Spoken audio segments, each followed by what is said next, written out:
CNBC is out this morning with its annual list of NHL valuations. The average NHL team now worth $2.2 billion. That's a 15% jump from last year. Now taking the top spot on this year's list, the Toronto Maple Leafs, valued at $4.3 billion. That's followed by the New York Rangers, Montreal Canadiens, Los Angeles Kings, and Edmonton Oilers. Joining us right now is the man behind the list, the numbers, our own Michael Ozanian, senior sports reporter. Good morning to you. Good morning. How has this moved, if we were to look at it over the last year or two, even 10 years? Well, it's gone up a lot in the NHL, principally because the national TV deals have gone up a lot, Andrew.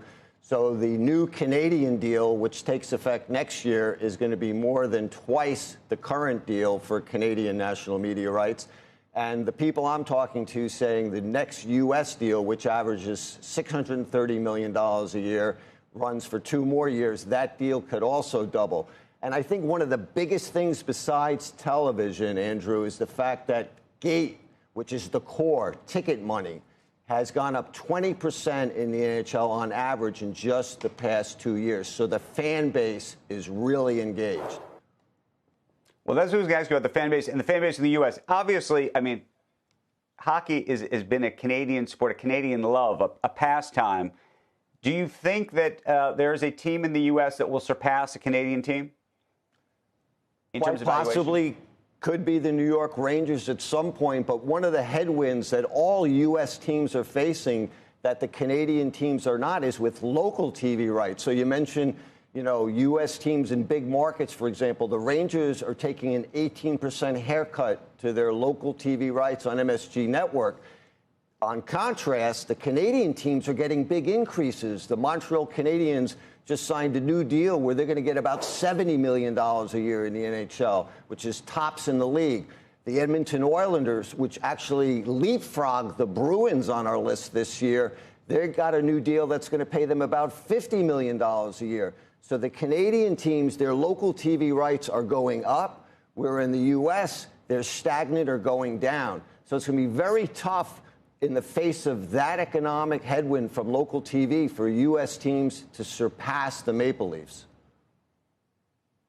Mike, when you think about where this all goes, if you were to compare hockey right now to another league, they are, I would imagine, right behind. You'd have football, obviously, first, then I would assume basketball, then Major League Baseball, then hockey, or is hockey gonna come up on baseball soon?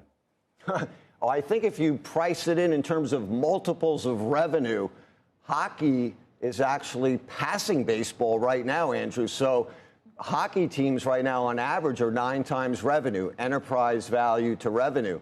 Baseball teams have been going for 5 to 6 times revenue recently. Now, granted, the baseball teams that have sold recently, the Orioles and Tampa Bay, they haven't been big market teams.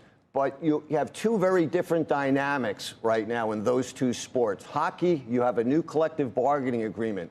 Player costs are locked into 50% of hockey-related revenue. There is no salary cap in baseball. So there's a lot more risk on the cost side in baseball. And that's the biggest reason why you have the discrepancy in the revenue multiples that those teams are selling for in those 2 different leagues. Ever face an issue like that where labor costs could ratchet up? I mean, I think back to the lockouts that they've had with the... You know what? Commissioner Gary Bettman took tremendous amount of criticism for the lockouts he put to get the hard cap, but it's paid off. When you have cost certainty, right, your 2 biggest costs are your players and your arena. So if you can lock those 2 in with a lease with the arena or you own the arena, and you can lock in your player costs, you know, like the average EBITDA margin in the NHL is 22%. It's right there with the NBA, maybe higher than the NBA now. It's much higher than baseball. So for hockey, although the revenues aren't anywhere near as high as they are, let's say, in the NBA, that cost certainty, I think, is going to encourage investors. And I think we're going to see over the next few months some LP stakes in hockey teams. I think we've seen investors focus on the NFL when they allowed private equity over the past year. But I think you're going to see stakes in NHL teams that we know it's going to be very interesting. Rogers has a call option on the piece of the Maple Leafs that it doesn't own. It's going to exercise that probably by the summer of 2026. And I think that's going to be a very interesting signal on where these valuations are going.